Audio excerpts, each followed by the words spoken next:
Hello दोस्तों, कैसे हो सब। तो हम लोग बात करेंगे साइंस के अब अगले पार्ट में। चलिए, यहाँ पे आपको प्रश्न नंबर 41 से शुरू करना है। इससे पहले 1 से 40 तक प्रश्न मैंने बना दिया है। आप वो वीडियो अगर नहीं देखे हैं तो जाके देख सकते हैं, पार्ट 1। चलिए, तो यहाँ पे बात करते हैं प्रश्न संख्या 41 में क्या लिखा हुआ है। बेंजीन। बेंजीन का नाम तो पहली बार सुने होंगे, ठीक है, कोई दिक्कत नहीं है, मैं आपको फिर से बता दूंगा। तो बेंजीन का अणुसूत्र क्या है, अणुसूत्र बोल देगा, रासायनिक सूत्र बोल देगा, ये सब। तो सबसे पहले मैं आपको बता देता हूं कि बेंजीन होता क्या है। तो बेंजीन का स्ट्रक्चर जो है, संरचना जो है, इस तरह का होता है।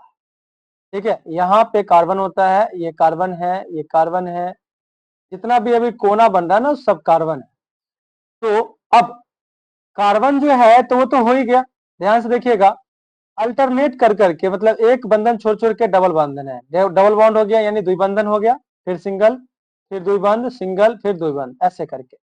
अब यहाँ पे आप देख सकते हैं कि ये कार्बन जो है, ये वाला कार्बन, एक बंधन ये बना दिया, दो इधर बना लिया, चार बनाता है। एक आपको हाइड्रोजन के साथ बनाएगा।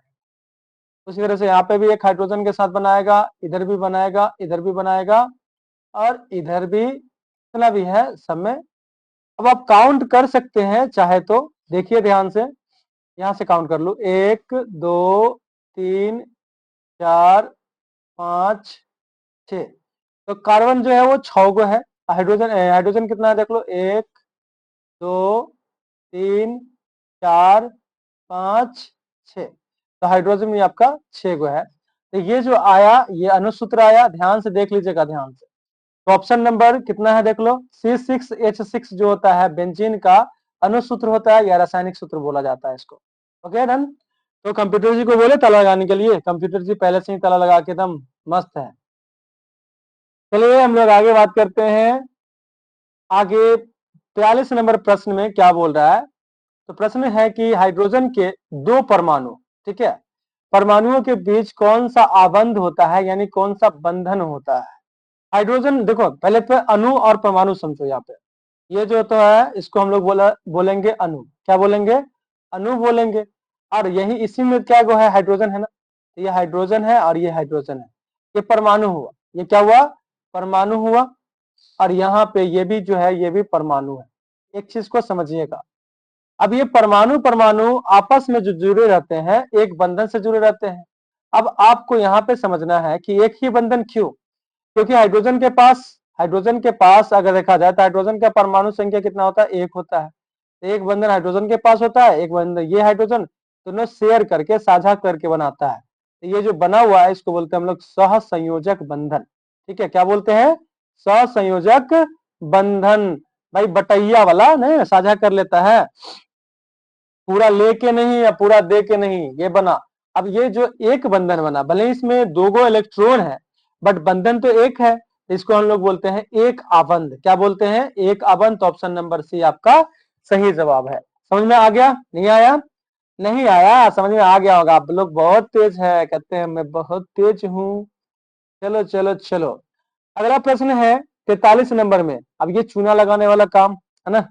अब चूना लगाने वाला काम जो है ना, पान दुकान वाले करते हैं। अब वो भी बोल के कितना चूना लगा दो, कुछ लोग भी करते हैं।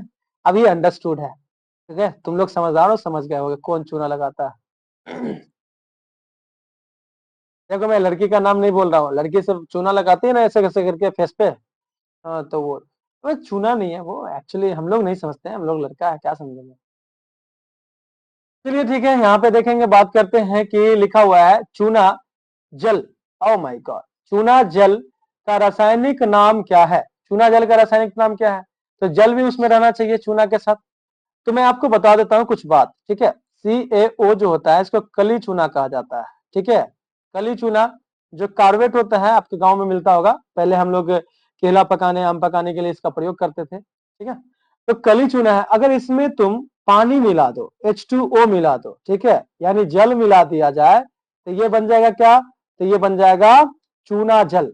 तो इसका रासायनिक सूत्र होता है CaOH2, यही है चूना जल। चूना जल है, चूना जल का रासायनिक सूत्र यही होता है। आप ध्यान से देख लीजिएगा, इस तरह का होता है। और साथ में बहुत सारा हीट यानी उष्मा रिलीज होता है, तो ये भी लिख दिया। तो आपको यहाँ पे दो दो तीन तीन चीज का पता चल गया कि क्या क्या क्या होता है। तो बुझा हुआ चूना, ठीक है, चूना जल का रासायनिक नाम क्या है, तो सुन लीजिएगा ध्यान से, बुझा हुआ चूना, इसी को कहा जाता है बुझा हुआ चूना, बुझा हुआ चूना। बात समझ में आया कि नहीं आया? यहाँ पे चूना लग गया है तो अरे गलती टिक मार दिया मैंने, बुझा हुआ चूना कहा जाता है, लेकिन रासायनिक नाम तो ये नहीं है ना। रासायनिक नाम जो है वो क्या हो जाएगा, देखिए यहाँ पे कैल्शियम हाइड्रोक्साइड हो जाएगा। तो ऑप्शन नंबर बी सही जवाब होगा, कैल्शियम हाइड्रोक्साइड। ओके, गलती से मैंने बुझा हुआ चूना मार दिया, लेकिन ये तो पूछ रहा है क्या, रासायनिक नाम पूछ रहा है, अब मैंने सामान्य नाम बता दिया है ना। Sorry sorry for my mistake, है ना। चलिए अच्छी बात है, आगे बात कर लेते हैं। 43 के बाद 44 नंबर प्रश्न में क्या लिखा हुआ है, चीनी का रासायनिक सूत्र क्या है। अब चीनी तो सबको पसंद है ना, कहते हैं ना मैंने मीठा बहुत पसंद है, तू केक ले आया कर, है ना।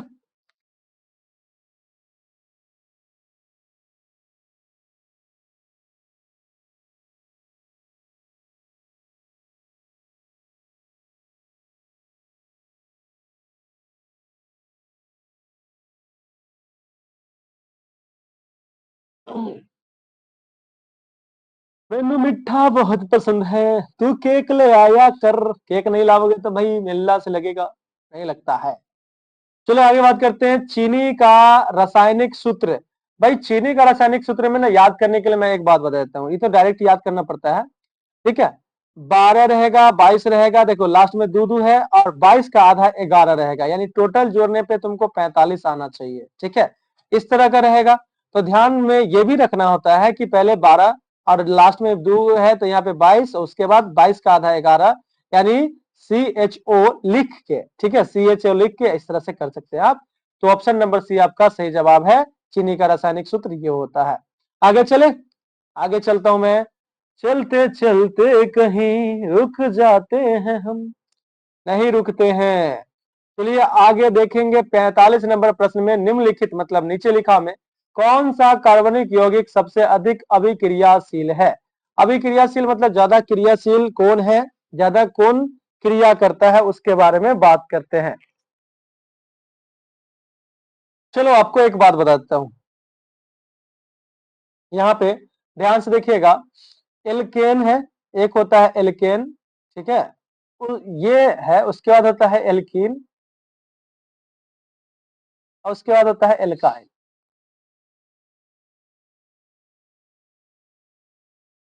समझ में आ गया? तो यहां देखिएगा ध्यान से, एल्काइन जो होता है वो ज्यादा क्रियाशील होता है, ठीक है, एल्कीन से, और एल्कीन ज्यादा क्रियाशील होता है एल्केन से। अब यहाँ पे एक बात और जिक्र कर ले, ठीक है, ध्यान से सुनिएगा, इसका रासायनिक मतलब कि अगर सामान्य सूत्र देखा जाए एल्केन का, तो CnH2n+2 होता है। एल्कीन का सामान्य सूत्र CnH2n होता है, और एल्काइन का CnH2n-2 होता है। क्लियर है ये बात? तो आपको भले साफ साफ दिखाई नहीं दे रहा होगा, लेकिन सुनाई तो दे रहा है ना एकदम साफ साफ, तो उससे आप समझ सकते हैं CnH2n-2, ठीक है। ज्यादा क्रियाशील कौन है, तो भाई एल्काइन है। अब एल्काइन का सामान्य सूत्र क्या है, CnH2n-2, यानी दुगुना करके दो घटा दो, तो कार्बन देखो यहाँ पे दो दूना 4 और दो 6, ये तो जोड़ा हुआ है, दो का दुगुना 4 होगा, इसमें दो जोड़ दिया तब ना 6 है यहाँ पे लिखा हुआ, तो ये क्या हुआ, एल्केन का हुआ। CH4 यानी C1 है यहाँ पे लिखा हुआ, ठीक है, तो यहाँ पे हो जाएगा C1। तो देखो ध्यान से, एक है, दो एकम दो, और फिर दो जोड़ दिया था 4, यानी CH4 ये एल्केन है। तीन दूना 6 और दो 8, तीन दूना 6 और दो जोड़ दिया है तब ना 8 पूरा है, तो ये भी एल्केन हुआ, ठीक है। देखो तो यहाँ पे लिखा हुआ ना, तीन, ये दुगुना करके दो जोड़ दो, तो इस सब में ये, इसमें देखो दो दूना 4, दो दूना 4, समझ में आया कि नहीं है? तो दो दूना 4 यहाँ पे ये वाला चल रहा है, इसमें अगर दो लेते हैं तो ये कितना हो जाएगा, दो रखेंगे तो 4 हो जाएगा, यानी एल्कीन। तो आप बाकी जितना भी है सब इसमें एल्केन है, ठीक है, ये भी देखा जाए तो एक तरह से एल्केन है, एल्केन है, ये भी एल्केन है, ये भी एल्केन है। तो एल्कीन जो है सिर्फ एक ही है, वो है आपका ऑप्शन नंबर डी में, तो ऑप्शन नंबर डी आपका सही जवाब होगा, ये क्रियाशील हुआ, ठीक है, ये क्या हुआ, क्रियाशील हुआ। चलिए अगला प्रश्न में देखें, 46 नंबर प्रश्न क्या बोलता है, ठीक है, क्या बोलती है पब्लिक, भाई 46 में बोला है मेंडलीफ ने। मेंडलीफ एक वैज्ञानिक थे,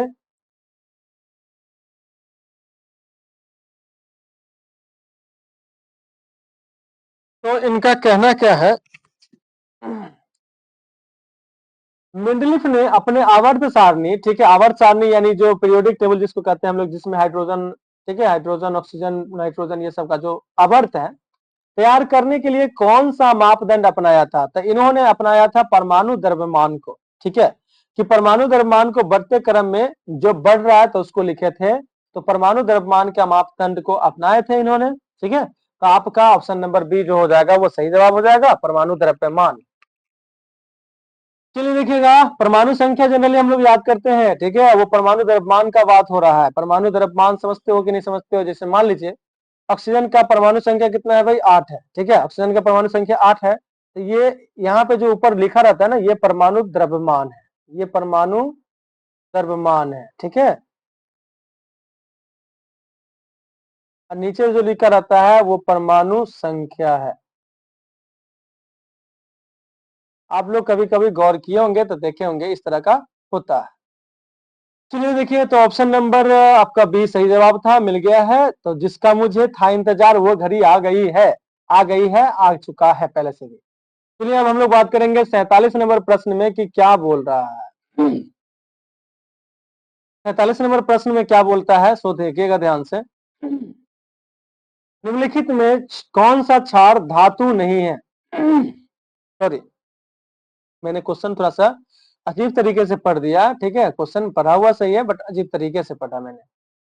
निम्नलिखित में कौन क्षार धातु, एक साथ पढ़ना है इसको, ठीक है, निम्नलिखित में कौन क्षार धातु नहीं है, ये बात को ध्यान रखना है कि कौन क्षार धातु नहीं है। तो आपको मैं एक बात बताता हूं, ह ली ना कर रब से फरियाद, ठीक है, समझिएगा ध्यान से। इसको शॉर्ट में हम लोग याद करने के लिए एक बात बोलते हैं, ठीक है, ह लीना कर रब से फरियाद, ये हो गया, ये हो जाएगा हली, ह ली ना, एक साथ यहाँ पे मैं तीन को घेरा लगा देता हूँ, ह ली ना, ठीक है, ये तीनों हुआ, ये तीनों हुआ।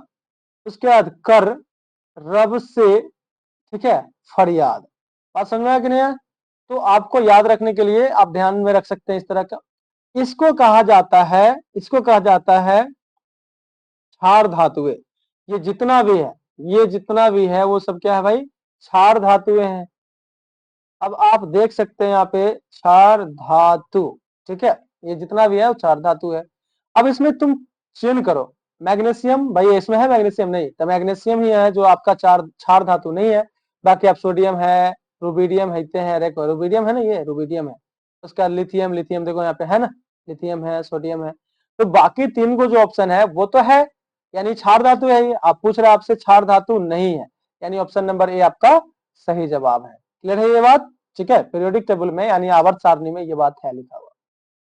चलिए आगे बात करेंगे हम लोग 48 नंबर प्रश्न में। 48 नंबर प्रश्न क्या बोलता है, ठीक है, थकना मना है, ध्यान से देखना है, नहीं देखोगे तो फिर दिक्कत है। नींद आने लगा है ना, बहुत नींद आते हैं, बहुत नींद आता है। मेरा अच्छा, इस पे एक मूवी आया था, फना मूवी आया था ना, जो लड़का जब डायलॉग मारता था उस समय कि सुने हैं इश्क में नींद उड़ जाता है, ठीक है, कोई हमसे भी मोहब्बत कर लो नींद बहुत आता है। ऐसा नहीं करना, इससे कर लो, किताब से मोहब्बत करना चाहिए, है ना।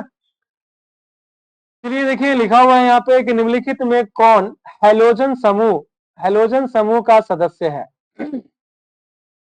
अब यहाँ पे हैलोजन समूह का जो है ना, हैलोजन समूह का जो सदस्य है वो कौन है? तो यहाँ पे मैं बता देता हूँ आपको, फिर कल सीएल होता है, ये थोड़ा सा ना चार जैसा लग रहा है, तो फिर कल बाहर आई आंटी, ठीक है, ऐसे फिर कल बाहर आई आंटी, इसको है ना हैलोजन ग्रुप कहा जाता है, ठीक है, इसको क्या कहा जाता है?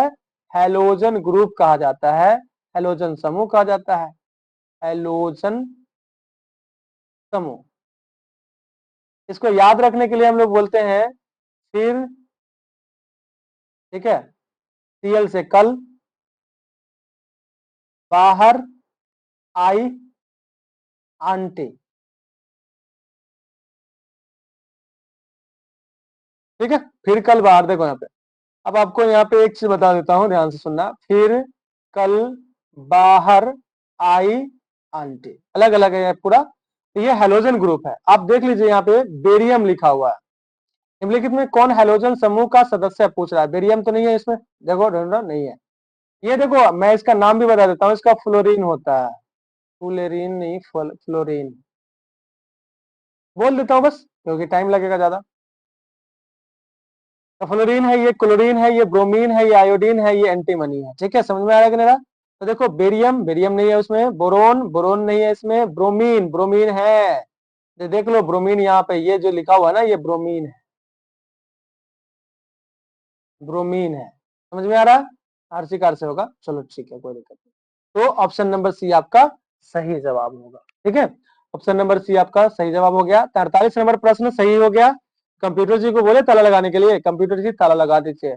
बड़का बड़ा ताला लगाइएगा, अब तो ऑटोमेटिक आ गया है, वो वाला लगाइएगा, है ना, नहीं तो बचवा सब खचरा हो गया है, सब खोल देता है ना, खोल देगा तो फिर दिक्कत हो जाएगा, है ना। बबुआ हो बबुआ, का कर तारा। 49 नंबर प्रश्न में बात करेंगे। ठीक है, 49 नंबर प्रश्न क्या है? जिंक, अरे तो एकदम हलवा प्रश्न पूछ दिया भाई। जिंक का परमाणु संख्या पूछ दिया। जिंक जो होता है, जिंक 30 होता है। आपको मैंने आपको नहीं बोला है, मैंने अपने स्टूडेंट को बोला हुआ है। ठीक है, लेकिन जनरली आपको भी बोल देता हूँ, 30 तक कम से कम परमाणु संख्या आप याद रखिएगा। ठीक है, zinc 30। Hydrogen 1, helium 2, lithium 3, beryllium 4, boron 5, carbon 6, nitrogen 7, oxygen 8, fluorine 9, sodium 11, magnesium 12, aluminium 13, silicon 14, phosphorus 15, sulphur 16, chlorine 17, argon 18, potassium 19, scandium titanium 22, vanadium 23, chromium 24, manganese 25, ferrous 26, cobalt 27, nickel 28, copper 29, zinc 30। ठीक है, ऐसे करके कम से कम आप याद कर लीजिएगा। तो ऑप्शन नंबर डी आपका सही जवाब होगा, इसमें कुछ नहीं करना। अब एक चीज मैं आपको और बता देता हूँ, जिंक को ही कहा जाता है जस्ता। कभी कभी जस्ता है ना, पूछ देता है, बार बार बोलता है जस्ता जस्ता जस्ता, बस्ता बस्ता बस्ता। अरे वाह। चलिए हम लोग 50 नंबर प्रश्न में बात करेंगे। 50 नंबर प्रश्न क्या बोलता है उसको देखते हैं कि निम्नलिखित, मतलब नीचे लिखा हुआ है, कौन विद्युत ऋणात्मक ऋणात्मक होते हैं? विद्युत ऋणात्मक का मतलब क्या हो जाएगा? माइनस चार्ज इस पे आता है। ठीक है, अब आपको अधातु जो होता है यही होता है विद्युत ऋणात्मक, क्योंकि ध से धातु, ध से धनी, धनी हम बोलते हैं। इसको याद करने के लिए आप प्लस देख लीजिएगा, ये धनात्मक। ठीक है, ये क्या हुआ? धनात्मक। अब जब धातु धनात्मक है तो अधातु भाई ऋणात्मक होगा। ठीक है, इसको ऋणात्मक बोलते हैं। तो आप ध्यान दीजिएगा कि यही ऋणात्मक है। तो ऑप्शन नंबर ए आपका सही जवाब है। ठीक मार दीजिए, एकदम सही जवाब है, कोई दिक्कत नहीं है, कोई दिक्कत नहीं है। ठीक है, तो यहाँ पे आप देख सकते हैं 50वां नंबर प्रश्न को कंप्लीट कर लिया गया है। आगे बात करेंगे 51 नंबर प्रश्न में। 51 नंबर प्रश्न क्या बोलता है? अब तो लगता है ये भूगोल जैसा है ना। देखो, भूगोल आ गया है। हाँ, बात करते हैं भूगोल पे भी, जैसे बात करते हैं दोस्त से पे भी। हाँ, दोस्त सबसे हम लोग बात करते हैं ना, कहते हैं ना कि बात किया करो अपने रूठे यारों से, ये सन्नाटे में अक्सर बिखर जाते हैं। प्यार अकेला जिंदा रह सकता है, दोस्त अकेले मर जाते हैं। यार कहते ना, अकेला जिंदा रह सकता है, दोस्त अकेले मर जाते हैं। दोस्त से बात करते रहना। हाँ, वही सबसे मूड भी अच्छा रहता है यार। कहने के लिए सब आदमी बोलता है अच्छा अच्छा बात करो, कुछ कुछ मतलब अपना में तो लोग चलो अच्छा बात करो। लेकिन हर चीज का एक लिमिट होता है, हर चीज का एक जगह होता है। ठीक है, कि कब क्या करना है, इस बात का ध्यान रखिएगा। अब नहीं कि अब क्लासरूम में ड्रामा करने लगती है, वो चीज दिक्कत हो जाती है। मर्यादा में रहिए, क्योंकि आप ही लोग हैं जो अपने, कहते हैं ना कि माँ बाप का विचार बताते हैं, आप ही को देख के कोई अंदाजा लगाता है। आगे देखते हैं, यहाँ पे लिखता है कि राजस्थान के किस ग्राम यानी गांव में चिपको आंदोलन के क्रम। देखो, एक चिपको आंदोलन के बारे में मैं बात बताऊंगा। ठीक है, चिपको आंदोलन के बारे में बात बताऊंगा, ध्यान से सुनिएगा। चिपको आंदोलन के क्रम में महिलाओं ने अपनी जान दे दी थी। पहले तो मैं बता देता हूँ, खेजरी में ऐसा हुआ था। ठीक है, चिपको आंदोलन के राजस्थान में खेजरी में हुआ था, बट चिपको आंदोलन यहां से शुरू नहीं हुआ था। ठीक है, चिपको आंदोलन के बारे में बात करते हैं कि ये क्या था, कहां से शुरू हुआ था। ठीक है, नहीं नहीं नहीं नहीं, ठीक है, राजस्थान से ही शुरू हुआ था। तो मैं बता देता हूँ, चिपको आंदोलन जो है एक पर्यावरण, ठीक है, पर्यावरण रक्षा आंदोलन था। पर्यावरण रक्षा आंदोलन था। अब अगर आप देखें, ठीक है, समझिएगा ध्यान से, पर्यावरण रक्षा आंदोलन था जो राजस्थान में शुरू हुआ था 1930 ईस्वी में, 1730 ईस्वी में, सॉरी, 1730 ईस्वी में शुरू हुआ था राजस्थान से। राजस्थान के, अगर हम अभी तुरंत मैंने बात किया तुरंत, ठीक है, इस गांव है, तो गांव का नाम खेजरी है, ठीक है। तो राजस्थान के खेजरी गांव में हुआ था। यहीं पे अमृता देवी बिश्नोई नाम की जो महिला थी, अमृता देवी, समझिएगा ध्यान से, अमृता देवी बिश्नोई समाज की थी। और कम से कम 362 बिश्नोई समाज, और ठीक है, 362 जो बिश्नोई समाज में से देखा जाए लोग थे, उन्होंने अपना जान गंवा के और पेड़ों का रक्षा किया था। चिपको आंदोलन में क्या होता था कि पेड़ जो काटने का मिला था, वहां का एक राजा था, अपना बनाना चाहता था, जोधपुर का राजा था अभय सिंह। वो वहां महल बनवाने के लिए उसको लकड़ी का जरूरत पड़ा। जब लकड़ी का जरूरत पड़ा तो उसने एक ऑर्डर दिया कि जाओ क्या करो, लकड़ी काट के लेके आओ। अब जब पता चला इन लोगों को, अमृता देवी बिश्नोई सबको पता चला कि भाई लकड़ी कटवा रहा है, तो जाके सभी लोग पेड़ से चिपक गए, ठीक है। और दरिंदगी देखो भाई, वो लोगों को छोड़ा नहीं गया, काट दिया गया। पेड़ को काटते मतलब आदमी के साथ काट दिया गया। मतलब इतना घटिया घटिया लोग भी है दुनिया में, समझ में नहीं आता मेरे को। तो अमृता देवी और 362 लोग की वहां पे मृत्यु हो गई थी। और ये बात बहुत बिगड़ गया, जिसके कारण ये आंदोलन मतलब कि तुल पकड़ लिया। अब आदमी मरेगा, समझ में आ रहा है। तो सोच लो, एक कहते ना अपने शौक के लिए क्या क्या करता है लोग, किसी को जान का भी परवाह नहीं किया ये लोग।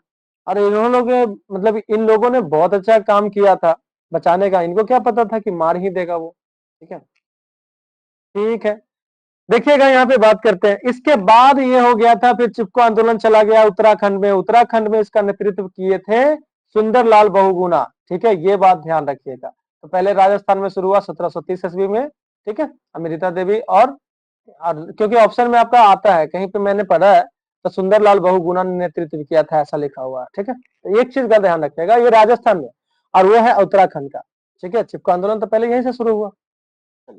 तो खेजरी नामक गांव में, ठीक है, खेजरी नामक गांव में ये चीज शुरू हुआ था।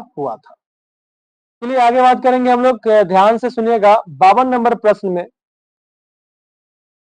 52 नंबर प्रश्न क्या बोलता है, ठीक है, क्या बोलती है तू पब्लिक बोले रे। निम्नलिखित में किसके कारण पर्यावरण संतुलन बिगड़ रहा है। बाप रे, किसके कारण बिगड़ रहा है। वन रोपण से तो और अच्छा होगा, पर्यावरण तो बिगड़ेगा नहीं। बढ़ती मानव जनसंख्या, यही दिन दूना रात चौगुना हो रहा है। अब होगा नहीं, सब 15 साल में, 16 साल में, 17 साल में, अधिकतर लोग, सबका तो नहीं बोल सकते हैं, शादी करा देते हैं। और सोच लो, दिन दूना रात चौगुना हो रहा है पूरा एकदम। क्या करेंगे, तो बढ़ती जनसंख्या के कारण क्या हो रहा है कि पर्यावरण संतुलन बिगड़ रहा है। अधिक हरे पौधे उगाने से थोड़ी नहीं बिगड़ेगा। तो बात समझ में आ गया। अरे ग्रीन वाला से करे ना, ये रूस जाएंगे। तो ऑप्शन नंबर बी आपका इसमें सही जवाब हुआ। चलिए अगला बात करते हैं 53 नंबर प्रश्न में। 53 नंबर प्रश्न से क्या होता है, सॉरी, प्रश्न से क्या होता नहीं, प्रश्न पढ़ना पड़ेगा। पर्यावरण को प्रदूषण से बचाने का सबसे अच्छा तरीका, ठीक है, पर्यावरण को प्रदूषण से बचाने का सबसे अच्छा तरीका क्या है। वो देखिए, वस्तु का पुनर्चालन होना चाहिए, वस्तु का पुनरुपयोग करना चाहिए, वस्तु के उपयोग में कमी, कुछ वस्तु को मतलब ठीक से करना चाहिए। इनमें से सभी तो भाई देख लो, ये तो एकदम देखने में ही लग रहा है कि ऑप्शन नंबर डी आपका सही जवाब होगा। क्लियर है ये बात। चलिए आगे बात करेंगे 54 नंबर प्रश्न में। 54 नंबर प्रश्न क्या बोलता है, ध्यान से देखिएगा। 54 नंबर प्रश्न है कि सौर सेल में किसका उपयोग होता है। भाई देखो, यूरेनियम का उपयोग नहीं होता है, ठीक है, सौर सेल में अगर देखा जाए तो यूरेनियम का उपयोग नहीं होता है। अगर देखा जाए तो प्लूटोनियम का उपयोग नहीं, सिलिकॉन का उपयोग होता है। समझ में आ रहा है कि नहीं आ रहा। तो ऑप्शन नंबर सी में अगर आप देखें तो सिलिकॉन का उपयोग होता है, ठीक है, प्लास्टिक का भी नहीं होता, सिलिकॉन का। उसमें जो सौर सेल में लगा रहता है ना, वो सिलिकॉन का लगा रहता है। ये चीज पे थोड़ा सा आप गौर कीजिएगा तो समझ में आएगा। और सिलिकॉन सिलिकॉन के साथ साथ सीजियम भी रहता है, ठीक है, इसका इस्तेमाल किया जाता है। चलिए, तो आपको ऑप्शन नंबर सी सही जवाब हो गया था, जिसका हमें था इंतजार वो मिल गया। अब आगे बात करेंगे कितने नंबर प्रश्न का, तो यहाँ पे हो जाएगा 55 नंबर प्रश्न। निम्नांकित में कौन मुख्यतः बायोगैस है। अब देखो, मीथेन जो होता है ना, सब मेन अब आप घटक होता है बायोगैस का, ठीक है। अब ऑप्शन आपको मैं बता देता हूं, उसके बाद इस पे देखेंगे। इसको मीथेन कहा जाता है। CH4 जो है ये क्या है, मीथेन भी बोल सकते हो, मीथेन भी कहा जाता है, या मीथेन ऐसे। यहाँ पे मैं बात करूं बायोगैस के बारे में, बायोगैस मुख्य रूप से मीथेन से क्या क्या चीज से बना हुआ है उसके बारे में बात करेंगे, ठीक है। यहाँ देखो, बायोगैस को ही कहा जाता है गोबर गैस, बायोगैस को ही कहा जाता है गोबर गैस। अब इसमें देखिएगा ध्यान से, ये क्या है, तो बायोगैस में सबसे ज्यादा जो है ना वो मीथेन यानी CH4 मीथेन जो है वो पाया जाता है, जिसको हम लोग यहाँ पे मीथेन दीर्घिकार से होता है, सॉरी वहां पे हर्षिका से लिखा गया, कोई दिक्कत नहीं है। मीथेन जो है बी होता है 50 से 75%, ठीक है, 50 से 75% होता है। वही अगला अगला इसका घटक जो है वो कार्बन डाइऑक्साइड है, कार्बन डाइऑक्साइड इसको बोलेंगे, चलो इसका नाम भी लिखना पड़ेगा, कार्बन डाइऑक्साइड।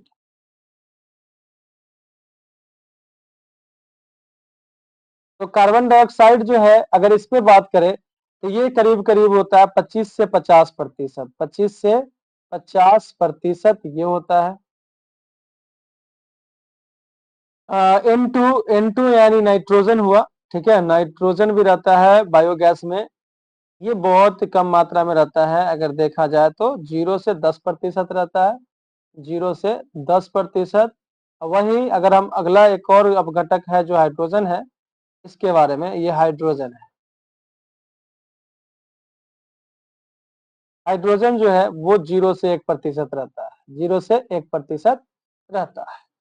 तो आपको यहाँ पे जो जो बात होता है मैंने बता दिया, और यहाँ पे देख लीजिएगा मीथेन जो है वो आपका मुख्य अपघटक है, तो ऑप्शन नंबर बी आपका सही जवाब है।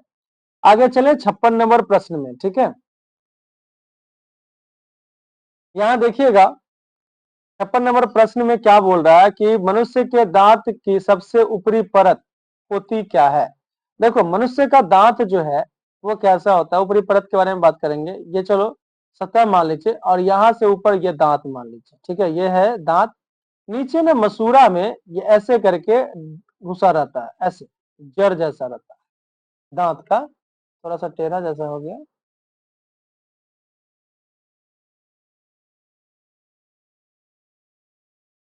ऐसे दांत है। तो ये तो ऊपर का सतह है, ठीक है, ये जो है ये ऊपर सतह है, ऊपर का, ऊपर जो दांत दिख रहा है सतह है। अब इसके बाहरी में जो कवर जैसा रहता है उसको हम लोग क्या बोलते हैं, सबसे बाहरी जो परत होती है उसके बारे में क्या बोलेंगे, ध्यान से देखिएगा।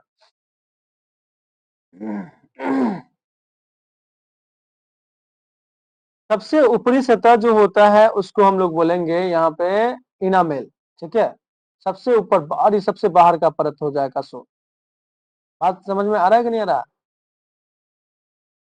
नहीं समझ में आ रहा, नहीं समझ में आ गया होगा। तो देखो, सबसे बाहरी परत जो होता है उसको हम लोग कहते हैं यहाँ पे, ठीक है, यहाँ पे कहा जाता है इनामेल, इनामेल। इससे थोड़ा सा अंदर में होता है, थोड़ा सा अंदर में रहता है, उसको हम लोग बोलते हैं सीमेंटम, सीमेंटम। इससे भी अंदर रहता है, उसको कहा जाता है डेंटाइन, ठीक है। ये दांत का मान लीजिए मस्कुरा है, मस्कुरा में ये जड़ है, ठीक है, ये जड़ जो है ये दांत का जड़ है जो मस्कुरा। अब आपको मैं एक बात और बता दूं, कहीं कहीं पे क्वेश्चन ये भी आता है, वयस्क मनुष्य मतलब जवान आदमी में दांत कितने होते हैं, 32 होते हैं। तो वयस्क मनुष्य में अगर हम बात करें तो 32 दांत होते हैं। कितने होते हैं, 32 दांत होते हैं, ठीक है, 32 दांत होते हैं। दांत कितने प्रकार के होते हैं, तो बाबू रे दांत अगर देखा जाए, दांत जो है 4 प्रकार का होता है। दांत जो है वो कितने प्रकार का होता है, 4 प्रकार का होता है, ठीक है। अगर एक में देखा जाए तो एक में कहा जाएगा उसको कृतंक यानी अग्रचर्वनक, अग्रचर्वनक,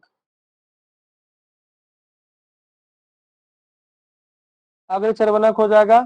दूसरा क्या है, तो दूसरा आपका कहलाएगा, यहाँ पे लिख दो, चलो लिख देता हूँ। दूसरा जो हो जाएगा उसको हम लोग बोलेंगे यहाँ पे भेदक। तीसरा जो है उसको क्या बोलेंगे, तो भेदक के बाद प्रीमोलर, प्रीमोलर। और चौथा जो है वो हो जाएगा आपका मोलर, ठीक है। ये 4 प्रकार का यहाँ पे होता है, अग्रचर्वनक, भेदक, प्रीमोलर, ठीक है, और मोलर। इसको चर्वनक भी कहा जाता है। अब आपको समझ में आ गया होगा कि यहाँ पे बात किसका हो रहा है, कि सबसे ऊपरी परत का। मनुष्य के दांत की सबसे ऊपरी परत कौन है भाई, तो आप देख सकते हैं इनामेल है, ठीक है। क्या है, इनामेल है। ग्रीन से कर देते हैं, नहीं तो गुस्सा हो जाएंगे कंप्यूटर जी, ठीक है। ग्रीन से करते, ग्रीन से। तो ऑप्शन नंबर सी आपका सही जवाब है। क्लियर है ये बात। चलिए 56 नंबर प्रश्न आपका कंप्लीट हुआ। 57 नंबर प्रश्न में चलते हैं, जिसका मुझे था इंतजार वो आ गया है। अब ये क्वेश्चन बहुत मजेदार है, यहाँ पे थोड़ा सा समझाना पड़ेगा, समझिएगा अगर तो और ज्यादा अच्छा लगेगा। जठर ग्रंथियां पाई जाती है, जठर ग्रंथियां पाई जाती है, मैं तो डायरेक्ट बोल दूंगा तो समझ में आ जाएगा आपको कि अमाशय में पाया जाता है। जठर ग्रंथियां कहाँ पाया जाता है, अमाशय में पाया जाता है। अब थोड़ा सा इस पर डिटेल से अगर बात करना चाहे तो कैसे बात होगा, ध्यान से देखिएगा। जठर ग्रंथियां या अमाशय ग्रंथि कहा जाता है इसको, ठीक है। तो समझिएगा ध्यान से, अमाशय या जठर ग्रंथि कहा जाता है, अमाशय या जठर ग्रंथि कहा जाता है, ठीक है। अमाशय या जठर ग्रंथि कहा जाता है। यहाँ पे देखिएगा कैसे होता है। फूल में भेजू दिल ये करता है, एक कमर बनाया गया है, ठीक है, ध्यान रखिएगा। तो यहां से आगे जो है वो कैसे होगा, यहाँ पे अमाशय होता है इस तरह का, इस तरह का अमाशय होता है, ऊपर पाइप जैसा रहता है, ठीक है।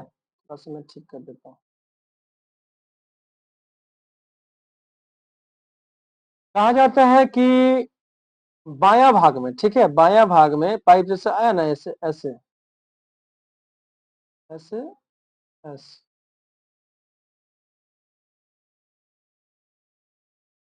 उसके बाद छोटी आंत बड़ी आंत ऐसे रहेगा, है ना, इस तरह का। बात तो मेरे को अमाशय का करना है, बात किसका करना है, अमाशय का करना है। यही है अमाशय, समझिएगा, ये जो है ये अमाशय है। अमाशय होता है, अमाशय नहीं होता, अमाशय, ठीक है। अब अमाशय अगर 3 भागों में बटा होता है, अमाशय कितने भागों में बटा होता है, 3 भागों में बटा होता है। एक भाग ये हो गया, मान लीजिए इस तरह से भाग है। पहला भाग को यहाँ पे क्या कहा जाएगा, तो पहला भाग को यहाँ पे कहा जाता है, ठीक है, कार्डियक, कार्डियक। दूसरा भाग जो है उसको फुंडिक कहेंगे हम लोग, फुंडिक। और तीसरा भाग जो होता है इसको पाइलोरिक कहा जाता है, पाइलोरिक भाग कहा जाता है। पाइलोरिक से जाएगा छोटी आंत में, छोटी आंत का ये पहला भाग जो है उसको ग्रहणी बोलते हैं। हम लोग उतना डिटेल से उसमें नहीं जाने वाले। अब देखो इसका जो अंदर का, ठीक है, अंदर का जो बोलते हैं ना अस्तर जो है वो 3 प्रकार के कोशिकाओं से बना हुआ है। अमाशय का, अमाशय में बोल सकते हो 3 प्रकार की कोशिका होती है। तो मैं वही बात कर रहा हूँ कि यहाँ पे 3 प्रकार की, अमाशय में बात कर रहे हैं, 3 प्रकार की कोशिका होती है, 3 प्रकार की कोशिका। अब 3 प्रकार की कोशिका होती है, तो तीनों प्रकार की कोशिका से यहाँ पे बनेगा, तो उसके लिए हम बात करते हैं ग्रंथि बनेगा। 3 प्रकार की कोशिका है तो यहाँ पे 3 प्रकार की ग्रंथि बनाते हैं। पहला हो जाएगा श्लेष्मा या म्यूकस, श्लेष्मा या म्यूकस। समझिएगा ध्यान से, श्लेष्मा या म्यूकस हो गया, और इसको ग्रंथि भी समझ लो, ठीक है, ये ग्रंथि है। उसके बाद दूसरा जो हो जाएगा, इसको हम लोग बोलेंगे यहाँ पे अम्लजन, अम्लजन ग्रंथि। और तीसरा जो हो जाएगा, उसको बोलेंगे यहाँ पे हम लोग जाइमोजिन या मुख्य कोशिका, इसको बोला जाता है जाइमोजिन या मुख्य कोशिका। ये जितना भी है ग्रंथि है, बारे जितना भी है ग्रंथि है, इससे जो निकलेगा इसको हम लोग बोलते हैं म्यूकस या श्लेष्मा रस, ठीक है। तो श्लेष्मा रस हो गया, इससे निकला। अम्लजन से जो निकलता है उसको हम लोग बोलते हैं हाइड्रोक्लोरिक अम्ल, ठीक है। ये अम्ल जो होता है, जानवे करते हैं, इसका पीएच मान 7 से नीचे होगा, और वो भी 0 और 1, या तो 0 होगा या तो 1 होगा। जाइमोजिन से निकलता है, इसको हम लोग यहाँ पे अगर देखा जाए तो अक्रिय पेप्सिन निकलता है, ठीक है, अक्रिय पेप्सिन, अक्रिय पेप्सिन निकला। अब ये तीनों को एक जगह जब मिलाया जाएगा, तीनों एक जगह जब मिलेगा, ठीक है, तीनों जब एक जगह मिलेगा, इसी को बोलते हैं हम लोग जठर रस, जठर रस या अमाशय रस बोलते हैं, ठीक है। यहाँ पे दिखेगा, देख लेता हूँ, हाँ दिख जाएगा, या यहाँ ना लिख के सामने लिख देता हूँ, ठीक है, या अमाशय रस। अब आप देख सकते हैं यहाँ पे ग्रंथियां कितना हो गया, कौन कौन है, तो ये बोला गया है, उसके बेस पे आप ध्यान दे सकते हैं, मैंने सब कुछ बता दिया यहाँ पे। इस टाइप का जो भी क्वेश्चन आएगा बन जाएगा। तो यहाँ पे जठर ग्रंथियां पाई जाती है भाई, कहाँ पे पाई जाती है, तो अमाशय में पाई जाती है, तो ऑप्शन नंबर सी आपका सही जवाब है। चलिए आगे बात करता हूँ 57 के बाद 58 नंबर प्रश्न में, ठीक है। अब ये प्रश्न देखिएगा, ये क्वेश्चन को ध्यान से देखना पड़ेगा, ये भी समझना बहुत जरूरी है। आपको मैं बोल देता हूं पहले, निम्नलिखित में कौन वसा के पाचन में सहायक होते हैं। अग्नाशय से जो निकलता है ना, वो वसा के पाचन में सहायक होता है, ठीक है। अगर यहाँ पे देखा जाए तो वो लाइपेज है, ऑप्शन नंबर ए आपका सही जवाब है यहाँ पे, ठीक है, लाइपेज। देखो एक चीज बात करते हैं,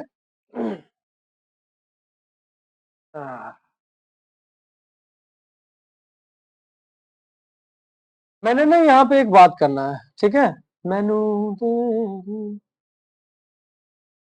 फिर से बनाते हैं कमर।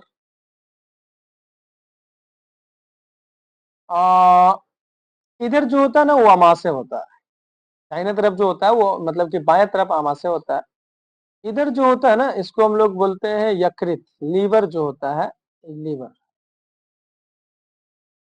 ये यकृत है, ध्यान रखिएगा, यकृत।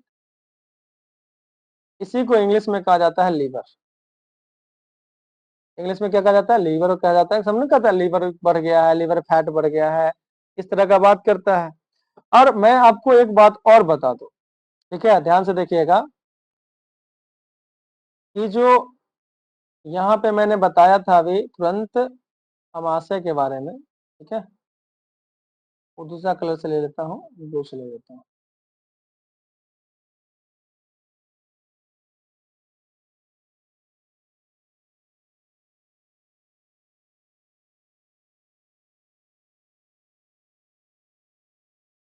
ये जो था, ये अभी अमाशय था, ठीक है, ये अमाशय था, समझिएगा। अमाशय के यहाँ पे इस तरह से गोला लगा के, ठीक है, पीला रंग का रहता है, एक्चुअली पीला रंग का रहता है ये गोल, ठीक है। अमाशय के ऊपर नहीं रहता है, नीचे रहता है, यहाँ पे रहता है। इतना गलती बना देता हूँ यार मैं।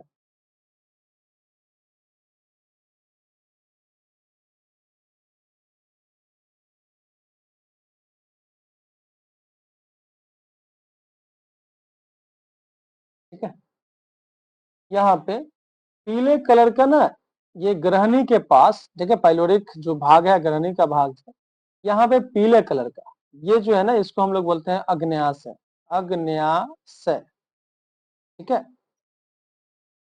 ये भी एक तरह से ग्रंथि है, ये भी एक तरह से क्या है, ग्रंथि है। अब इसमें से क्या होगा समझिएगा ध्यान से, इसमें से अग्नाशयी रस निकलेगा, अग्न्याशयी रस। और यकृत, जो यकृत है इसमें से जो रस निकलता है उसको हम लोग बोलते हैं पित्त। ठीक है, पित्त कैसा होता है, तो मैं पित्त के बारे में बता दूं, ये जो होता है वो हरा रंग का होता है, हरा रंग का होता है, और ये क्षारीय होता है। पित्त जो होता है वो हरा रंग का होता है और क्षारीय होता है। अब यहाँ पे बात क्या किया जाए, अग्नाशयी रस में क्या क्या पाया जाता है। तो अग्नाशयी रस में वसा पे, भोजन के वसा पे काम करने के लिए, ठीक है, अग्नाशयी रस में भोजन के वसा पे काम करने के लिए ट्रिप्सिन, लाइपेज ये सब पाया जाता है। ट्रिप्सिन, ट्रिप्सिन हो गया, लाइपेज हो गया, लाइपेज हो गया, इसमें पाया जाता है, ध्यान से सुनिएगा, ये सब एंजाइम है। ठीक है, एमाइलेज हो गया, एमाइलेज, ये सब वसा पे काम करता है। लाइपेज जो है भोजन के वसा को विखंडित करने का काम करता है, भोजन के वसा पर काम करता है, वसा पर काम करता है, समझेगा। पाचन में एक तरह से सहायता करता है, तो ये हुआ कि पाचन में सहायता,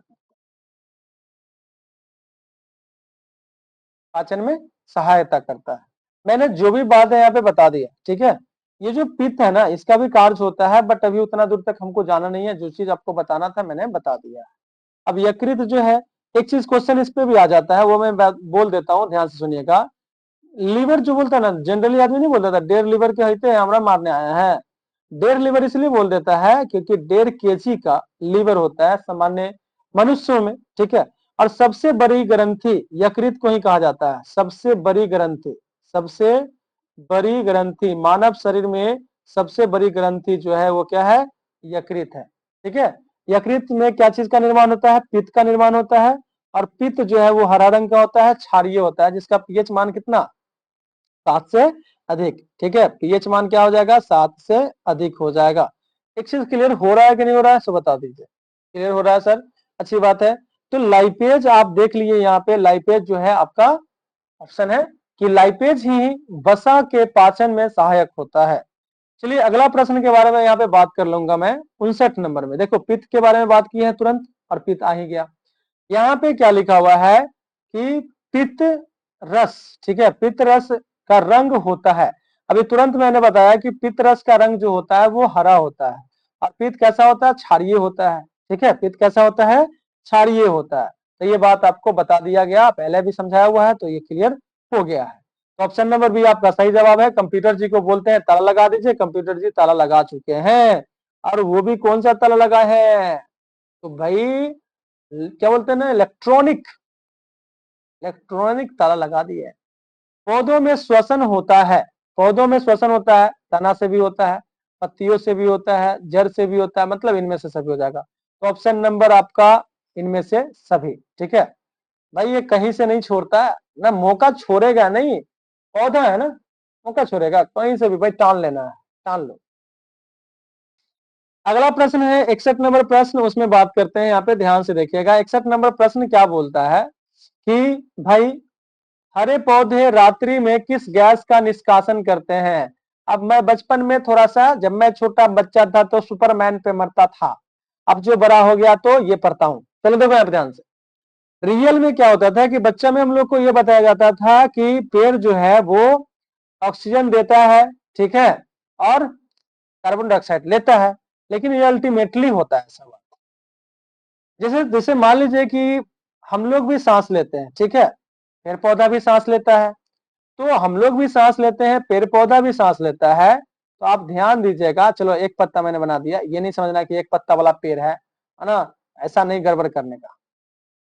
तो हम लोग भी सांस लेते हैं, तो हम लोग सांस में क्या लेते हैं, जैसे मान लीजिए कि अगर पौधे में श्वसन हो, पौधों में श्वसन के बारे में बात करेंगे। श्वसन, जैसे हम लोग में श्वसन होता है, तो श्वसन में ये क्या करता है, श्वसन में ये क्या करता है, सुनो ध्यान से।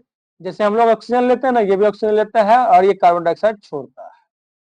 तो जब पौधे में श्वसन होगा, लेता है इसलिए तीर इधर की तरफ मारे हुए हैं, ठीक है, ध्यान से सुनना। और कार्बन डाइऑक्साइड छोड़ता है। लेकिन पौधा में जब प्रकाश संश्लेषण होता है, प्रकाश संश्लेषण मतलब खाना बनाना, ठीक है, जब ये भोजन का निर्माण करता है सूरज के प्रकाश के उपस्थिति में, ठीक है, तो ये कार्बन डाइऑक्साइड का इसका जरूरत पड़ता है, तब इसको कार्बन डाइऑक्साइड का जरूरत पड़ता है, कार्बन डाइऑक्साइड लेता है और ऑक्सीजन छोड़ता है, और ये अधिक मात्रा में छोड़ता है, अधिक मात्रा में ऑक्सीजन छोड़ता है और अधिक मात्रा में कार्बन डाइऑक्साइड लेता भी है। लेकिन एक चीज का ध्यान रखिएगा कि जो प्रकाश संश्लेषण है ये सिर्फ दिन में हो सकता है, ठीक है, सिर्फ दिन में हो सकता है, क्योंकि सूरज जो है वो सिर्फ दिन में होता है, सूरज जो है वो सिर्फ क्या होता है, दिन में होता है। एक चीज क्लियर हो रही है। तो यहाँ पे जो कम मात्रा में ऑक्सीजन लेता था, देता था अधिक मात्रा में, तो अल्टीमेटली हम लोग बोल देते थे कि ऑक्सीजन देता है, कार्बन डाइऑक्साइड लेता है। अब ये कार्बन डाइऑक्साइड देता है श्वसन की क्रिया में, लेकिन कम मात्रा में देता है, और यहाँ पे लेता है अधिक मात्रा में, तो अल्टीमेटली हम लोग क्या बोल देते हैं कि कार्बन डाइऑक्साइड, पेड़ पौधा कार्बन डाइऑक्साइड लेता है और ऑक्सीजन देता है। बट ये कब हो रहा है, प्रकाश संश्लेषण में। अब पौधा जो श्वसन करता है, तो जैसे हम लोग करते हैं सेम टू सेम करता है, जैसे हम लोग करते हैं सेम टू सेम करता है। तो अगर बताओ, श्वसन तो इसको हमेशा होगा, दिन में भी होगा, रात में भी होगा, लेकिन प्रकाश संश्लेषण सिर्फ दिन में होगा। अब बताओ रात का बात हो रहा है, रात्रि में प्रकाश संश्लेषण होगा नहीं, तो ये ज्यादा मात्रा में कार्बन डाइऑक्साइड लेना, ज्यादा मात्रा में ऑक्सीजन छोड़ना, ये काम होगा नहीं। अब कौन सा काम हो रहा है, तो पौधों में रात्रि में सिर्फ श्वसन हो रहा है, और श्वसन में क्या कर रहा है, वो कार्बन ऑक्सीजन ले रहा है, कार्बन डाइऑक्साइड दे रहा है। तो आप देखिए, दे रहा है मतलब निष्कासन हो रहा है, तो निष्कासन किसका हो रहा है देख सकते हैं आप ध्यान से, तो कार्बन डाइऑक्साइड का निष्कासन हो रहा है। तो ऑप्शन नंबर ए आपका सही जवाब है, ऑप्शन नंबर ए आपका सही जवाब है। ये ध्यान से सुन लीजिएगा, ये बहुत अच्छा कंसेप्ट है, ठीक है। चलिए आगे बात करते हैं। 62 नंबर प्रश्न में क्या बोला जा रहा है कि क्या बोलती क्या चीज है पैसा। पैसा तो पैसा है, बट पढ़ना बहुत जरूरी है। 62 में बात करेंगे, किण्वन के फलस्वरूप कितने एटीपी का निर्माण होता है। भाई ये दो अणु का, ठीक है, यहाँ पे ग्रीन से बोल देता हूं, ठीक है। यहाँ पे समझिएगा कि दो अणु का निर्माण होता है। कितने अणु का निर्माण होता है, दो अणु का निर्माण होता है।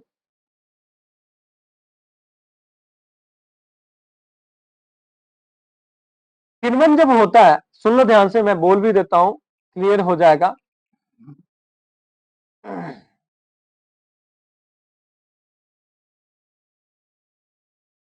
किण्वन के दौरान, ठीक है,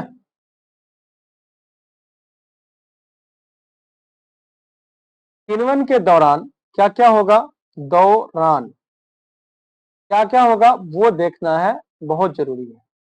तो किण्वन के दौरान यहाँ पे होता है कि ग्लूकोज का एक अणु टूटता है, ग्लूकोज का एक अणु टूटेगा, ठीक है, एक अणु टूटेगा और बनाएगा कितना, तो एटीपी, एटीपी का दो अणु बनाएगा। समझिएगा ध्यान से, एटीपी के दो अणु बनाते हैं। अब एक चीज समझिएगा, एटीपी का फुल फॉर्म क्या होता है। एटीपी का फुल फॉर्म होता है एडेनोसिन ट्राइफॉस्फेट, ठीक है, एडेनोसिन, एडेनोसाइन ऐसे लिख देते हैं, एडेनोसाइन ट्राइफॉस्फेट, ट्राइफॉस्फेट।